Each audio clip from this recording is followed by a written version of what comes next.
Hi hello നമസ്കാരം. ഇപ്പം നമ്മൾ പലപ്പോഴും നേരിടുന്ന ഒരു ചോദ്യമാണ്, എനിക്കൊരു 7 സീറ്റർ വേണം വീട്ടാവശ്യത്തിന്. എൻ്റെ വീട്ടിൽ അത്യാവശ്യം ആളുകളുണ്ട്, അപ്പോൾ അവർക്ക് കൂടി സഞ്ചരിക്കാൻ പറ്റിയൊരു വണ്ടി വേണം. അപ്പോൾ നിങ്ങൾക്ക് ഒരു വില കുറഞ്ഞ വണ്ടി റെക്കമെൻഡ് ചെയ്യാൻ പറ്റുമോ? വില കുറഞ്ഞെന്ന് പറയുമ്പോൾ അങ്ങനല്ല, തത്വത്തിൽ വലിയ വിലയില്ലാത്തൊരു വണ്ടി റെക്കമെൻഡ് ചെയ്യാൻ പറ്റുമോ ചോദിക്കാറുണ്ട്. അപ്പോൾ ഞാൻ പറയുന്നൊരു കാര്യം എന്ന് പറയുമ്പോൾ ശരിക്കും വാല്യൂ ഫോർ മണി എന്നൊരു പ്രൊപ്പോസൽ ഇപ്പോൾ ഇല്ല എന്ന് തന്നെ പറയാം, കുറച്ച് കോൺട്രോവേഴ്സ് ആണെങ്കിൽ കൂടി. കാരണം വണ്ടിയുടെ വില റോക്കറ്റ് പോലെ കുതിച്ചിടും, താങ്ക്സ് ടു ഗവൺമെൻറ്റിൻ്റെ ബഡ്ജറ്റിൻ്റെ എവരിത്തിങ്. അത് നോക്കട്ടെ, വണ്ടിയുടെ വില കൂടിയതുകൊണ്ട് തന്നെ നമുക്ക് വാങ്ങാൻ പറ്റുന്ന വണ്ടി ഏതാണെന്നുള്ളത് അത്ര പെട്ടെന്ന് തിരഞ്ഞെടുക്കാൻ എളുപ്പമല്ല. എന്നാൽ ദ അതർ ഹാൻഡ് ലോണൊക്കെ ഒരുപാട് കിട്ടാനുള്ളതുകൊണ്ട് EMI ടൈംസിൽ കുറച്ച് അങ്ങോട്ടും ഇങ്ങോട്ടും മാറ്റം വരുത്തിയാൽ ഒരു വണ്ടി മേടിക്കാൻ എന്നുള്ളൊരു ഗുണമുണ്ട്. പക്ഷേ സ്റ്റിൽ കയ്യിലൊതുങ്ങുന്ന വില എന്ന് പറയുന്ന വാക്കിപ്പില്ല, അല്ലെങ്കിൽ അത് യൂസ് ചെയ്യാൻ പറ്റില്ല. കാരണം ഒരാളുടെ കയ്യിലൊതുങ്ങുന്ന വില എന്ന് പറയുന്നത് മറ്റാൾക്ക് ബാലികേറാമലായിരിക്കും, എത്തിപ്പെടാനൊന്നും പറ്റില്ല, അത്രയും വലിയ എമൗണ്ട് ആയിരിക്കും. അപ്പോൾ 7 സീറ്റർ വാഹനം എന്തിനാണ് വാങ്ങുന്നത്? ഇപ്പോൾ നമ്മൾ ഒരു വലിയ ഫാമിലിയാണ്, എല്ലാവരും കൂടി പുറത്ത് പോകണം. അപ്പോൾ ഒരു 7 സീറ്റർ വണ്ടി ആവശ്യമുണ്ടെന്ന് തോന്നുമ്പോൾ ആ ഒരു വണ്ടി മേടിക്കാൻ ഉള്ളൊരു പ്ലാൻ ഇടും.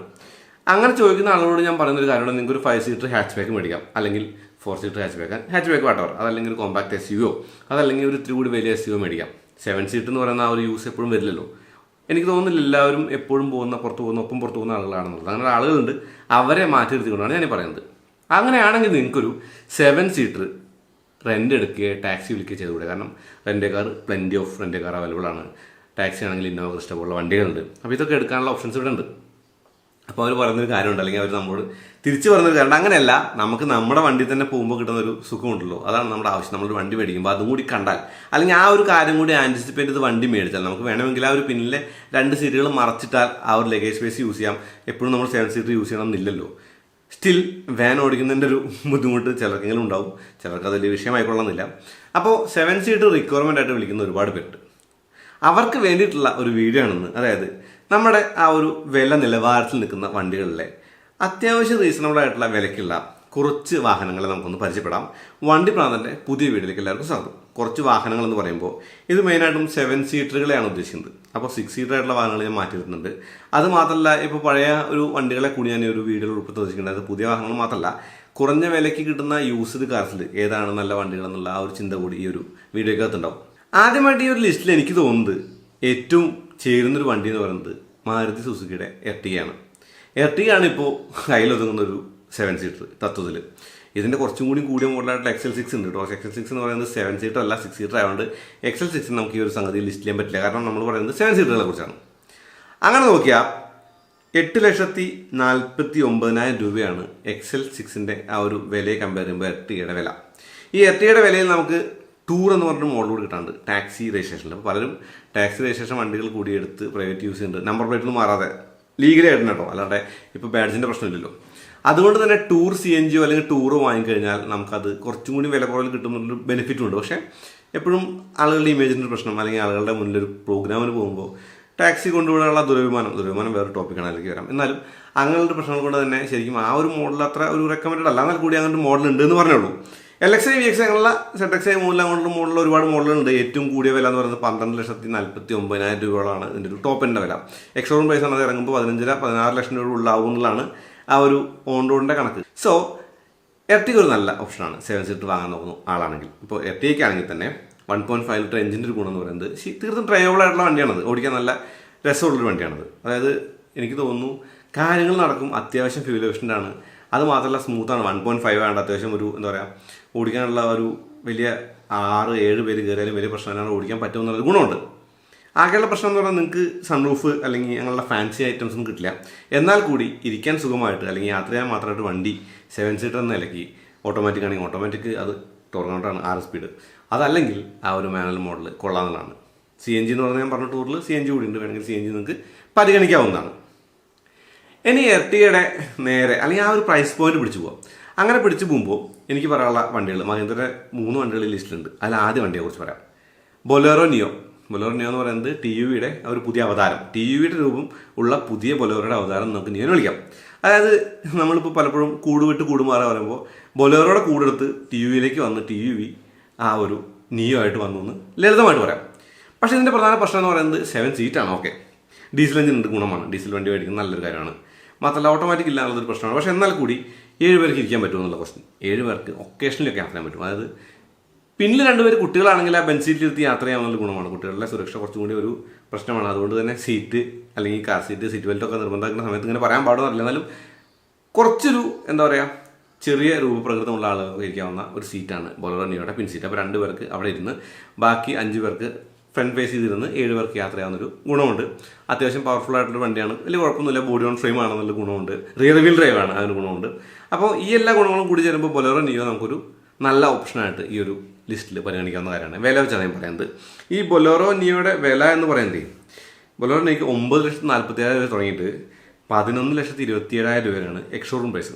ഈ എക്സ്ഷോറൂം പ്രൈസിൻ്റെ കൂടെ ആ ഒരു ടാക്സും അല്ലെങ്കിൽ ഉള്ള കാര്യങ്ങൾ ആഡ് ചെയ്യണം, എന്നാലേ ഒരു ഓണർ പ്രൈസ് കിട്ടുള്ളൂ. എന്നാൽ കൂടി ആ ഒരു പ്രൈസിൻ്റെ ഒരു കാര്യം പറയുമ്പോൾ എനിക്ക് തോന്നുന്നു 10 ലക്ഷത്തിൽ താഴെ എപ്പോഴും കിട്ടാനുണ്ടല്ലോ. 10 ലക്ഷത്തിൽ താഴെ കിട്ടുന്ന ബോഡി ഓൺ ഫ്രെയിം SUV ആണ് ബൊലേറോ നിയോ, ഗുണമാണ്.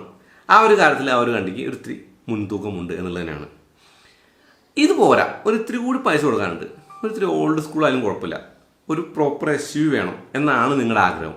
അതും ഒരു 7 സീറ്റ് തന്നെ വേണമെന്നാണെങ്കിൽ ബൊലേറോയ്ക്ക് പകരം നമുക്ക് സ്കോർപിയോ ക്ലാസിക് നോക്കാം. സ്കോർപിയോ ക്ലാസിക് എന്ന് പറയുമ്പോൾ സ്കോർപിയോയുടെ രൂപം പണ്ട് പോലെ ഇഷ്ടപ്പെടുന്ന ആൾക്കാരാണ് നമ്മളൊക്കെ. നമുക്കിഷ്ടമാണ്, എനിക്കിഷ്ടമാണ് പേഴ്സണലി. ആ ഒരു വണ്ടിയുടെ ആ ഒരു ഇവോൾവ് ചെയ്ത് വന്നിട്ട് ഇപ്പോൾ കുറച്ചുകൂടി ഒരു ഭംഗിയുള്ള രൂപമായിട്ട് ആ ക്ലാസിക്കിലെത്തിയപ്പോൾ സ്കോർപിയോ ആയിട്ടുണ്ട്. ആ സ്കോർപിയോ നമുക്ക് മേടിക്കാൻ ഓപ്ഷൻ ഉണ്ട്. അതായത് സ്കോർപിയോ ക്ലാസിക്കിൻ്റെ വില ഞാൻ എഴുതിയിട്ടുണ്ട്. 12,64,000 രൂപ മുതൽ 16,14,000 രൂപ വരെ ഉള്ള മോഡലുകൾ, രണ്ട് വേരിയൻ്റാണ് ക്ലാസിക്കിനുള്ളത് എൻ്റെ അറിവിൽ. അപ്പോൾ ആ മോഡലുകൾ ഉണ്ടെന്നുള്ളതാണ്. ഇപ്പോൾ ഓട്ടോമാറ്റിക് ഇല്ല, മാനുവൽ മാത്രമേ ഉള്ളൂ. പിന്നെ ക്രിയേച്ചർ കംഫർട്ടൊന്നും കാര്യമായിട്ട് പറയാൻ പറ്റില്ല. അതായത് ഡോർ പോക്കറ്റുകളിൽ അല്ലെങ്കിൽ ബോട്ടിൽ ഹോൾഡേഴ്സ് അല്ലെങ്കിൽ എന്താ പറയുക, യാത്ര ചെയ്യാൻ വലിയ ഒരു സുഖമുണ്ടോ വെച്ചാൽ അതില്ല, ബോഡി ഓൺ ഫ്രെയിമാണ്. പക്ഷേ 7 സീറ്റിൽ ഒക്കേഷണലി യാത്ര ചെയ്യാന്നുള്ളൊരു ഗുണമുണ്ട് സ്കോർപിയോ ക്ലാസിക്കിന്. അത് മാത്രമല്ല, ലുക്ക് കൊടുക്കത്തെ ലുക്കാണ്. അത് എവിടെ കൊണ്ട് നിർത്തിയാലും എവിടേക്ക് പോവുകയാണെങ്കിലും ഒന്ന് ചവിട്ടുമ്പോൾ ആ ഒരു നോസ് ഡേ ഒക്കെ ആ ഒരു ഫീലൊക്കെ ശരിക്കും ഒരു പ്രോപ്പർ SUV ഓടിക്കുന്ന ഒരു ഫീൽ ഉണ്ട് എന്നുള്ളത് സ്കോർപിയോ ക്ലാസിക്കിൻ്റെ ഗുണമായിട്ട് കാണാമെന്നുള്ളതാണ്. അപ്പോൾ സ്കോർപിയോ ക്ലാസിക്കോ കുറച്ച് പഴയതല്ലേ, അത്രയും പഴയ വണ്ടിയൊന്നും വാങ്ങാൻ പറ്റില്ല അല്ലെങ്കിൽ ഓടിക്കാൻ പറ്റില്ല, അതൊന്നും നമുക്ക് ചേരില്ല എന്ന് തോന്നുമ്പോൾ നിങ്ങൾക്ക് ഓപ്ഷനാണ് സ്കോർപിയോ N. സ്കോർപിയോ N 7 സീറ്ററാണ്. സ്കോർപിയോ എൻ്റെ 7 സീറ്റർ മോഡലുകൾ ഞാൻ വില കൂടിയ മോഡലിലേക്ക് പോകുന്നില്ല. സെറ്റ് 2 മുതൽ സെറ്റ് 4 വരെ 2 മോഡലുകളെ കുറിച്ച് മാത്രം പറയാം. ഈ സെറ്റ് 2 എന്ന് പറയുന്ന മോഡൽ 12,74,000 രൂപയും സെറ്റ് 4ന് 14,24,000 രൂപയാണ് ആ ഒരു എക്സ്ഷോറൂം പ്രൈസ് എന്ന് പറയുന്നത്. അപ്പോൾ എനിക്ക് തോന്നുന്നു ഈ ഒരു പ്രൈസ് പോയിന്റിൽ സ്കോർപിയോ N നല്ല ഡീലാണ്. നല്ല ഡീൽ എന്ന് പറയുമ്പോൾ പെട്രോൾ ഉണ്ട്, ഡീസൽ ഉണ്ട്, മോഡലുകളുണ്ട്. അപ്പോൾ ഈ പറഞ്ഞ മാതിരി നമുക്ക് ഓട്ടോമാറ്റിക് അവൈലബിൾ ആണ്. ഈ ഒരു വേരിയൻറ്റിൽ അവൈലബിൾ ആണോ എനിക്കറിയില്ല, എന്നാലും ഓട്ടോമാറ്റിക് അവൈലബിൾ ആണ്. അതുകൊണ്ട് തന്നെ സ്കോർപിയോ എന്ന് പറയുന്നത് എനിക്ക് തോന്നുന്നു ഫോർച്യൂണറിൻ്റെ അത്രയും വലിപ്പമുള്ള വേണ്ടിയാണ് സ്കോർപിയോ. ഇപ്പോൾ ടോപ്പ് എന്നെ കമ്പയർ ചെയ്യുമ്പോൾ ഈ ഒരു കുറഞ്ഞ വേരിയൻറ്റുകൾക്ക് വീലിൻ്റെ വലിപ്പമൊക്കെ ചെറുതായിരിക്കും, എന്നാൽ കൂടി അത്യാവശ്യത്തിന് സൈസുള്ള അത്യാവശ്യം ലുക്കുള്ള ഒരു വണ്ടി, ഹെഡ് ടേണർ ആയിട്ടുള്ളൊരു വണ്ടി എന്ന് നോക്കി സ്കോർപിയോ N ഒരു നല്ല ഓപ്ഷനാണ് നിങ്ങൾക്ക് 7 സീറ്റർ വേണമെങ്കിൽ.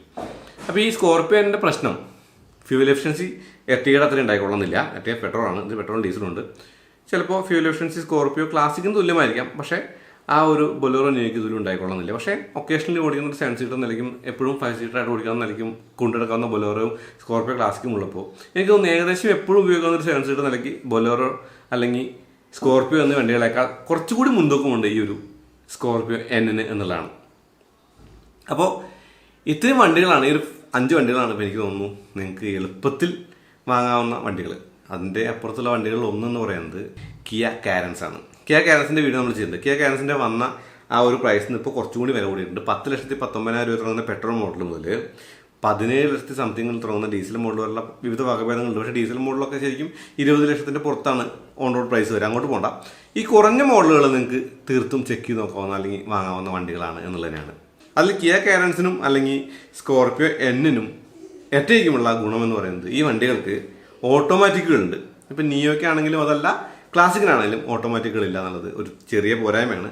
ഓട്ടോമാറ്റിക് വാങ്ങണം എന്നുള്ളത് ഇപ്പോൾ മാർക്കറ്റ് അങ്ങോട്ട് ഷിഫ്റ്റ് ആയിക്കൊണ്ടിരിക്കുകയാണ്, മാനുവലിൽ നിന്ന് ഓട്ടോമാറ്റിക്കിലേക്ക്. ഇപ്പോൾ അധികം ആളുകളും ഓട്ടോമാറ്റിക് വാങ്ങാനാണ് കൂടുതലും താല്പര്യപ്പെടുന്നത്. അങ്ങനെ നോക്കുമ്പോൾ കിയ കാരൻസോ അല്ലെങ്കിൽ നിങ്ങൾക്ക് ഈ മോഡലുകളൊക്കെ തന്നെ പരിഗണിക്കാവുന്നതാണ് എന്നുള്ളതാണ്. ഇതൊക്കെ പുതിയ വണ്ടികളല്ലേ. യൂസ്ഡ് കാറിൽ ഏതാ ഇപ്പോൾ 7 സീറ്റർ മേടിക്കുക? 7 സീറ്റർ മേടിക്കുക എന്ന് പറയുമ്പോൾ കുറേ വണ്ടികളുണ്ട് ലിസ്റ്റ് നോക്കുകയാണെങ്കിൽ. പ്രീമിയം കാറുകൾ മേടിക്കാനുള്ള ഓപ്ഷൻസ്, കാരണം 20 ലക്ഷം രൂപയുടെ സ്കോർപിയോ N മേടിക്കുന്ന കാശുണ്ടെങ്കിൽ എനിക്ക് തോന്നുന്നു കുറച്ച് കൂടിയ ഏതെങ്കിലും വണ്ടി മേടിക്കാം, ഏതോ.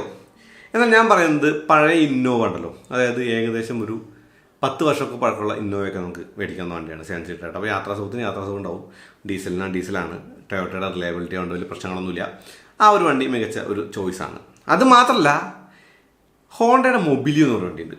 എനിക്ക് തോന്നുന്നു 6 ലക്ഷം മുതൽ അങ്ങോട്ടൊക്കെ ആ ഒരു വണ്ടി പല സ്ഥലങ്ങളിലും വിസിബിളാണ്. അത് വിറ്റ് അല്ലെങ്കിൽ വിൽക്കാനായിട്ട് ഇട്ടിട്ടുണ്ട്. അപ്പോൾ ആ ഒരു വണ്ടി ഒരു നല്ല ഓപ്ഷനായിട്ട് നോക്കാവുന്നതാണെന്ന് എനിക്ക് തോന്നുന്നുണ്ട്. ഇന്നോവ ആണെങ്കിലും 4 ലക്ഷം രൂപ മുകളിലോട്ട് ഉണ്ട്. കുറച്ച് പഴക്കം നിങ്ങൾക്ക് വിഷയമല്ലെങ്കിൽ ഇന്നോവ മേടിക്കും. ഇന്നോവയ്ക്ക് പഴക്കം ഒരു വിഷയമല്ല.